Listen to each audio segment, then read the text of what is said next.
Halo Sobat Momen, selamat datang kembali di Manajemen Talks.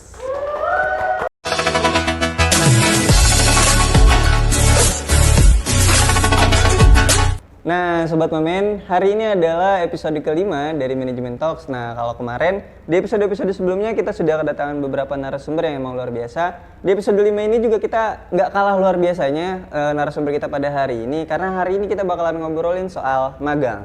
Nah, sudah hadir bersama kita ada Kak Elda Mardiana. Nah, Kak, sebelum kita ngobrol lebih lanjut terkait dengan magang, mulai dari mekanisme dan lain sebagainya, boleh dong kita kenalin diri Kak Elda dulu ke Sobat Momen yang lagi nonton Manajemen Talks ini. Oke, halo Sobat Mamen. Perkenalkan, nama saya Elda Mardiana. Saya mahasiswi dari Manajemen UHAMKA. Saat ini saya sedang berkegiatan magang di Kampus Merdeka dengan mitra Kementerian Perdagangan. Mantap. Nah Kak, sebelum kita bahas terkait dengan, tadi kan kalau Kak Elda udah perkenalan ya, sekarang lagi magang di Kementerian Perdagangan. Nah sebelum kita masuk lebih ke mekanisme dan lain sebagainya, definisi dari magang itu sendiri apa sih sebenarnya Kak? Oke, jadi kalau menurut saya sendiri, magang ini adalah learning by doing. Jadi magang ini merupakan sistem di mana kita belajar melalui bekerja secara langsung di bawah bimbingan mentor atau pekerja yang sudah lebih berpengalaman daripada kita. Seperti itu. Nah, itu pengertiannya Kak. Nah, kalau untuk magang sendiri, itu tuh harus sesuai dengan jurusan kita yang kita ambil atau bisa bebas sih? Kayak misal Kak Elda kan sekarang di manajemen keuangan ya. Nah, apa harus sesuai dengan manajemen keuangan kah magangnya atau bisa bebas kita ambil yang lain? Kalau kita berbicara harus atau tidak, sebenarnya nggak harus. Akan tetapi, apabila nih kita magang sesuai dengan konsentrasi kita, jurusan kita, akan lebih mudah mengaplikasikan ilmu-ilmu yang telah kita dapatkan. Seperti itu. Juga mungkin nanti akan ada kemudahan di saat kita menjalankan skripsi, seperti itu. Oh, jadi intinya sebenarnya bebas. Ya, betul. Kalaupun nggak sesuai dengan jurusan yang kita ambil pun tidak jadi masalah. Tapi akan lebih baik kalau sesuai dengan jurusan yang kita ambil, gitu ya Kak? Iya, betul. Kemudian kalau misalkan kita sesuai dengan konsentrasi kita, nanti akan sesuai dengan kompetensi yang diinginkan gitu oleh perusahaan. Karena kan ada beberapa perusahaan ya pengennya dari jurusan ini nih. Ya tentunya yang punya kompetensi itu lebih berpeluang besar gitu untuk diterima magang di perusahaan tersebut. Oke, siap. Nah, kalau dari KLD sendiri, persiapan ketika kemarin pengajuan magang tuh ada proposalnya juga nggak sih, Kak? Kalau untuk persiapan ya, yang pertama tentu persiapan secara fisik dan mental. Fisik tentu aja harus sehat ya.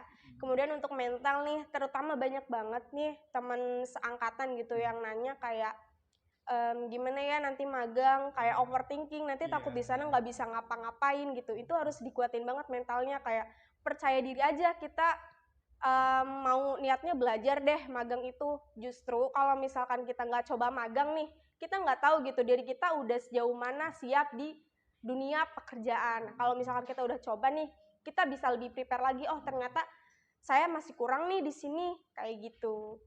Nah kemudian untuk yang selanjutnya mungkin ada berkas ya. Kalau untuk saya pribadi, saya nyiapin CV, kemudian transkrip nilai, kemudian ada surat rekomendasi dari kampus dan sertifikat pengalaman organisasi. Nah untuk pertanyaan terkait proposal tadi, alhamdulillahnya saya tidak perlu bersusah payah menyusun proposal magang. Kenapa? Karena saya magang melalui website kampus Merdeka, Magang Merdeka. Programnya itu MSIB, magang bersertifikat dan studi independen, seperti itu. Berarti nggak ada proposal ya, Kak? Iya, nggak ada. Tapi kalau untuk berkas, apakah hanya yang tadi disebutin aja atau ada berkas tambahan? Nah, untuk berkas pertama kali kita apply magang cuma itu sih. Selanjutnya mungkin nanti ada tambahan, masing-masing mitra beda ya, terkhusus dari Kementerian Perdagangan kemarin setelah ada dinyatakan bahwa lolos gitu dari serangkaian seleksinya, saya diminta melengkapi berkas seperti SPTJM, surat pertanggungjawaban mahasiswa, kemudian ada surat fakta integritas, Udah itu aja sih. Sama mungkin buku rekening ya. Oh, buku rekening, ya. Nah, tapi selama mengurusin berkas itu tuh dari awal sampai ke pengumuman keterima, ada kendala yang dialamin juga nggak sih sama Kak Elda? Kendala sih pasti ada ya. Pertama untuk berkas surat pernyataan tanggung jawab mahasiswa itu kan harus ditandatangani oleh rektor 3. Nah, sedangkan wakil rektor 3. Nah, sedangkan pada saat itu saya berada di luar kota ya, di rumah di Lampung, dan itu harus tanda tangan cair gitu, langsung tanda tangan basah. Nah, sedangkan waktunya itu mepet gitu, cuma ada waktu 2 hari kalau nggak salah. Jadi cukup menegangkan gitu, karena kan kalau kita nggak ngelengkapin berkas nih, ya udah kita gugur gitu, walaupun sudah dinyatakan diterima. Dan alhamdulillahnya kemarin dari tim MSIB memperbolehkan yang tanda tangan itu dari dekan. Jadi kemarin minta sama dekan karena kan warek sibuk ya, apalagi harus tanda tangan basah. Tapi kalau untuk selama kegiatan magang dari KLD sendiri nih, kegiatan apa aja sih yang biasanya dilakuin? Khususnya di tempat magang KLD ya? Kalau untuk mitra saya ya Kementerian Perdagangan, karena setiap mitra pasti berbeda. Juga dengan posisi yang dilamar pasti berbeda. Kalau saya pribadi, itu yang pertama, saya mendapatkan pelatihan, alhamdulillahnya. Jadi ketika saya magang, saya nggak bingung nih, saya harus ngapain gitu. Kemudian pelatihannya ini yang saya syukuri, didampingi oleh mentor-mentor yang luar biasa gitu, pemateri yang luar biasa. Misal nih saya belajar tentang lingkungan hidup yang sehat, itu diadakan langsung narasumbernya dari Kementerian Kesehatan. Ya. Kemudian setelah mendapatkan pelatihan kurang lebih 3 minggu, saya ditugaskan untuk survei ke pasar rakyat. Itu saya lakuin gap analysis, di mana saya survei nih apakah pasar ini sudah sesuai standar SNI pasar rakyat. Kemudian kalau misalkan ada yang kurang, nanti dicatat gitu, jadi diberikan form dari kementeriannya. Berarti kegiatan yang dilaksanain itu pertama sebelum kita terjun ke lapangan ada pelatihannya dulu ya kayak. Berarti kita juga sekaligus jadi pembekalan lah ya sebelum pelaksanaan magang kita. Nah, kalau untuk jangka waktu magangnya ini sendiri nih Kak, kurang lebih berapa lama Kak? Untuk periode magang di Kampus Merdeka itu kurang lebih 5 bulan. Terhitung dari Februari sampai Juli. Oh, berarti kalau kalian sekarang dari Februari sampai Juli ya? Iya. Ya, berarti 5 bulanan lah ya. Nah, kalau untuk sekarang selama kurang lebih hampir 3 bulan ya kalau nggak salah? Iya. Di bulan Mei ini 3 bulan kan? Pengalaman apa aja sih yang udah didapetin sama Kak Elda selama magang ya khususnya? Pengalaman, karena program magang dari Kampus Merdeka ini kan kolaborasi dari Kementerian Perdagangan dan Kemendikbudristek. Nama program magangnya ini saya sendiri namanya Penggerak Muda Pasar Rakyat. Nah, dulu saya nggak tahu nih, ternyata di Pasar Rakyat itu ada pengelolanya, ada birokrasinya, kemudian ternyata yang SNI itu bukan cuma produk gitu. Kayak saya taunya kan helm, produk-produk. Iya. Nah, ternyata Pasar Rakyat juga ada SNI-nya gitu. Kemudian ada tipe 1, 2, 3 seperti itu. Nah, di situ saya belajar, oh ternyata begini gitu. Kemudian saya juga punya pengalaman, yaitu tadi ya dapat materi yang luar biasa dari narasumber yang juga luar biasa. Terus mungkin dapat relasi yang lebih luas ya, karena kan Kampus Merdeka ini diikuti oleh seluruh mahasiswa di Indonesia. Jadi teman saya ada yang dari IPB, dari UI, UNAS, Budi Luhur, dan masih banyak lain. Berarti kurang lebih yang didapatkan selama magang ini ada, kalau Raffi simpulin ya, ada 3 ya Kak. Yang pertama terkait dengan perluasan wawasan ya, yang pertama pengetahuan terkait dengan tadi SNI terkait pasar dan lain sebagainya. Terus yang kedua ada relasi, dan yang ketiga experience di lapangan sendiri. Kurang lebih itu ya Kak. Nah, selama kegiatan magang yang KLD lakuin ini, ada nggak sih temen KLD yang ternyata nggak lolos gitu loh di program magang ini gitu? Ada nggak? Banyak. Itu biasanya nggak lolosnya kenapa Kak? Gara-gara berkasnya kah? Atau kriterianya kurang kah? Dan lain sebagainya kah? Bisa kenapa Kak? Kalau untuk kenapanya ya, saya pastinya kurang tahu. Kenapa saya bilang banyak? Karena waktu pendaftaran magang kampus Merdeka, itu banyak juga nih yang tanya, Elda daftar magang di kampus Merdeka nggak gitu. Dan sebagian itu banyak yang nggak lulus. Kemarin kalau nggak salah untuk kampus Merdeka, program magang di fakultas kita cuma ada 4 yang lolos. Saya kurang tahu ya apakah emang banyak yang apply tapi nggak diterima atau memang sedikit yang apply ke sana gitu ya. Tapi ya itu cuma 4. Dan kenapa misalkan nggak diterima nih, kalau secara spesifik pastinya saya kurang tahu ya, kriteria dari tiap-tiap mitra kan berbeda. Tapi yang jelas kalau boleh saya saran, ketika kita apply magang, pertama apply posisi yang sesuai dengan passion kita gitu, karena kan lebih luas, lebih banyak peluang kita untuk diterima gitu. Kemudian yang kedua, banyak nih orang yang apply cuma ke 1-2 perusahaan. Kemarin saya apply ke 30 perusahaan. Wow, berarti sebisa mungkin apply sebanyak mungkin. Iya betul. Karena saya tipe yang pokoknya nih target harus keterima gitu. Jadi saya apply terus gitu. Karena nggak dapet email kan, kayak saya udah apply nih 10, yang email baru 2 misal atau 1, kemudian udah tes terus belum ada pengumuman, ya saya apply lagi kemana-mana gitu sampai dapat. Pokoknya teman-teman jangan nyerah gitu kalau misalkan aduh udah daftar ke sana sini nih tapi belum dapat email gitu kan, terus aja apply gitu sampai pendaftarannya mau tutup pun saya masih apply ini. Bahkan yang Kementerian Perdagangan ini saya apply 2 perusahaan terakhir itu Kementerian Perdagangan masuk ke dalamnya. Malah ini nih yang jadi rezeki saya gitu.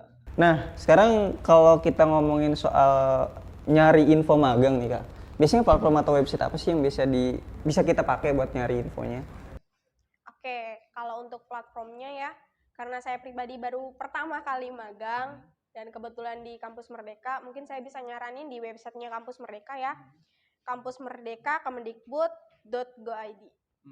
Nah, kemudian di Instagram sih yang banyak ya, kayak info-info magang. Kemudian ada juga tuh Kampus Merdeka, jadi program-program Kampus Merdeka termasuk magang, nanti dari mulai tanggal pendaftaran, pengumpulan berkas dan lain sebagainya nanti diinfoin di Instagram official. Berarti kurang lebih platform yang dipakai tuh Saul sama KLD itu ada di website yang Kampus Merdeka sama Instagram lah ya. Nah, tapi kalau biasanya kita ngomongin magang di luar Kampus Merdeka, apalagi ketentuan kampus nih. Biasanya kalau magang dari kampus itu disalurkan atau kita yang nyari sendiri sih biasanya Kak? Nah, ini juga yang jadi banyak pertanyaan. Kalau untuk di kampus kita sendiri, kalau ditanya apakah kita dicarikan oleh kampus atau cari sendiri, jawabannya cari sendiri. Kenapa? Karena kampus itu hanya memberikan informasi, misalkan magang Kampus Merdeka, kemudian ada magang bersertifikat. Itu aja sih, selebihnya kita yang berusaha untuk daftar ke situ, kemudian cari-cari perusahaan yang lain mungkin kalau misalkan mau mandiri ya. Berarti kurang lebih kalau kita lebih seringnya nyari sendiri ya, tidak disalurkan. Iya. Tapi kalau untuk di Kampus Merdeka nih, itu ada laporan magangnya juga nggak Kak? Oke. Kalau untuk magang di Kampus Merdeka, kita laporan magangnya ada yang harian, mingguan, kemudian nanti ada laporan akhir magang.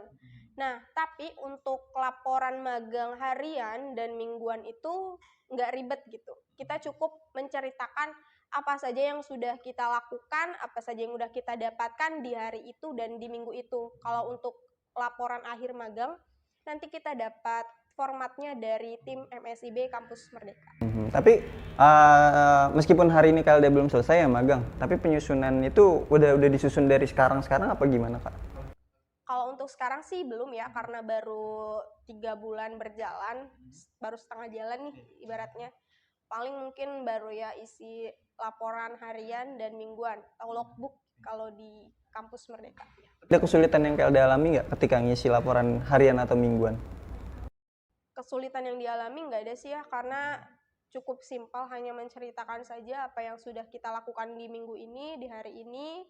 kemudian apa yang sudah kita dapatkan. Itu aja. Lebih ke ngedeskripsiin seharian itu ngapain lah ya. Iya. Jatuhnya kayak nulis apa ya? Daily life aja Iya, ya. iya. Nah, sekarang kita masuk ke pertanyaan yang ada dari Instagram nih Kak. Kebetulan ada question yang udah masuk di Instagramnya Hima Manajemen. Itu yang pertama ada dari @muthanina. Nah, @muthanina nanya kalau enaknya kalau konsentrasi kewirausahaan magangnya di mana ya? Nah, kira-kira gimana Kak menurut Kak Elda? Kalau mereka manajemennya konsentrasi kewirausahaan, magangnya enaknya di mana? Oke, kalau untuk manajemen kewirausahaan, enaknya magang di mana? Saya rekomendasiin magang Kampus Merdeka sih. Kenapa? Karena di situ banyak banget perusahaan yang menjadi mitranya. Jadi teman-teman yang dari konsentrasinya keuangan, kewirausahaan, SDM, kemudian pemasaran, bisa lihat langsung gitu, posisi apa saja yang dibutuhkan di situ. Misalkan yang paling diutamakan dari manajemen keuangan atau kewirausahaan, tentu itu yang cocok buat teman-teman manajemen kewirausahaan gitu. Jadi ada kualifikasinya nanti di websitenya ketika program itu dibuka gitu. Beda halnya kalau misalkan kita mandiri gitu, kita harus cari nih perusahaan mana yang kira-kira buka lowongan magang, buka lowongan magang di konsentrasi saya gitu. Kalau di website kampus mereka kan tinggal scroll aja nih, mana nih perusahaan ini, gampang, lebih mudah gitu. Dan nggak perlu pakai proposal. Ya betul, enaknya nggak pakai proposal kalau di Kampus Merdeka ya. Oke, kita masuk ke question yang kedua nih dari Instagram. Ada dari @ani_mawar. Nah, dia nanya, jenis magang seperti apa sih yang bisa mengikis SKS? Nah, apa tuh Kak biasanya? Mungkin bahasanya bukan mengikis SKS ya, tapi untuk konversi SKS. Alhamdulillah nih pada magang kali ini saya dikonversi sebanyak 20 SKS. Saya tidak perlu memikirkan tugas, kemudian ujian tengah semester dan ujian akhir. Karena semuanya sudah dikonversi. Nah, untuk magang apa? Magang Kampus Merdeka yang dikonversi sebanyak 20 SKS. Tapi kemarin ada juga nih yang dikonversi dari PMMB, program magang bersertifikat. Ya, itu juga dikonversi. Tapi kalau Kak Elda semester ini ambilnya berapa SKS? Kalau untuk semester ini saya ambil 17 SKS, maksimalnya memang segitu. Oh, di semester ini memang maksimalnya kayak Iya. segitu ya? Oh, berarti kalau emang kita ngambilnya 24 SKS, terus kita dikonversi nih ikut magang 20 SKS, otomatis kita cuma tinggal kuliah di 4 SKS itu aja kan ya? Iya, betul. Nah, masih ada satu question tambahan lagi nih Kak, dari @alpin_ganteng. Dia nanya kalau apa sih motivasi Kak Elda ikut magang di semester 5 dan tipsnya dong Kak sekalian gitu. Oke. Untuk motivasi saya sendiri ikut magang di semester 5, tentu yang pertama pengen lulus cepat. Kenapa pengen lulus cepat? Saya bukan ambisius, tapi saya tidak mau bayar kuliah lagi di semester 8. Insya Allah ya. Nah, kemudian untuk motivasi selanjutnya, karena memang saya sudah memutuskan untuk tidak mengikuti organisasi apapun di semester 5, saya tertarik untuk menjalani kesibukan di yang lain gitu. Salah satunya adalah ingin magang. Seperti itu sih. Jadi pokoknya saya udah target ini semester 5 saya pokoknya harus magang gitu. Kebetulan ada Kampus Merdeka dan alhamdulillah banget nih saya ikut Hima Manajemen. Pada saat itu fasilitator saya Kak Widya Anggoro, beliau yang dari dulu ketika saya menjadi kadar sampai sekarang saya semester 6, beliau terus membimbing gitu. Kalau misalkan ada proyek apapun saya diajak, kemudian dia mengikuti apapun kegiatan yang benefitnya banyak, selalu direkomendasikan kepada saya. Pada saat MSIBB pertama beliau ikut, kemudian lolos di Telkom, saya tanya-tanya nih sama dia apa aja benefitnya, terus saya tertarik, akhirnya termotivasi nih buat ikut di batch 2 kayak gitu. Berarti itulah ya Kak. Nah, kalau tipsnya Kak buat teman-teman yang mau magang di semester 5, ada nggak tipsnya? Oke, tipsnya yang pertama, kalau misalkan mau magang, silahkan teman-teman cari bagaimana CV sekarang gitu yang menarik, kemudian bukan hanya menarik tapi mendeskripsikan dengan jelas gitu bagaimana passion kita, kemudian kelebihan kita, seperti itu. Kemudian yang kedua, teman-teman yang bingung, misalkan saya bingung nih kalau misalkan nanti saya apply magang terus interview, saya jawabnya harus gimana ya. Sekarang tuh banyak teman-teman tipsnya, entah itu di TikTok, di YouTube, di Instagram gitu, tips-tips magang, bagaimana interview. Kemudian saya tuh di apply di Kemendak, setelah dapat email saya dapat notifikasi untuk mengikuti tes psikotes. Nah, sedangkan pada saat itu saya belum pernah psikotes dan saya bingung gitu. Nah, persiapannya pasti tiap orang beda-beda ya. Kalau misalkan kayak gitu ya seperti saya gitu. Nah, nanti kita search sendiri nih gitu. Gimana sih psikotes itu, apa aja sih yang ditanyakan nanti, soalnya gimana gitu. Terus latihan ngerjain kayak gitu-gitu sih. Berarti tipsnya lebih ke sering-sering buka website Kampus Merdeka, terus banyak-banyak wawasan terkait dengan persiapan-persiapan yang ada ya kayak. Nah, sebagai akhir dari episode 5 hari ini, boleh dong Kak dikasih closing statement dari Kak Elda terkait dengan obrolan kita hari ini terkait dengan magang buat teman-teman di rumah pastinya. Oke, sebelumnya saya juga mau mengucapkan terima kasih kepada Hima Manajemen yang sudah memberikan ruang untuk silaturahmi dan diskusi pada hari ini. Kemudian untuk closing statement ya buat teman-teman semua, terkhusus mahasiswa semester akhir seperti saya yang mungkin mulai overthinking nih. Aduh, magang gimana ya? Proskrip gimana ya? Pokoknya kalau teman-teman mau magang, saran saya pertama percaya diri dulu aja gitu, nggak usah minder takut nggak diterima, karena kalau kita nggak coba kita nggak akan tahu gitu kita bisa berhasil atau tidak. Yang ada jawabannya tidak gitu, tidak bisa. Kemudian ada kata yang jadi kekuatan saya juga pada hari ini, bahwa if you can dream it, you can do it, Walt Disney. Jadi ketika teman-teman bisa berharap keterima magang di A, B, C, kemudian bermimpi bisa A, B, C, yakin aja teman-teman bisa berkesempatan di situ. Itu aja sih. Terima kasih Kak Elda dan teman-teman yang di rumah. Semoga episode hari ini bisa membawa kebermanfaatan untuk mahasiswa FEB UHAMKA, khususnya mahasiswa manajemen yang memang hari ini punya niatan untuk magang. Semoga episode hari ini bisa ngasih banyak informasi juga buat teman-teman di rumah. Kak Elda, terima kasih banyak atas waktunya. Oke, sama-sama. Teman-teman di rumah juga makasih banyak udah nonton episode hari ini. See you next episode dan terima kasih. Dadah.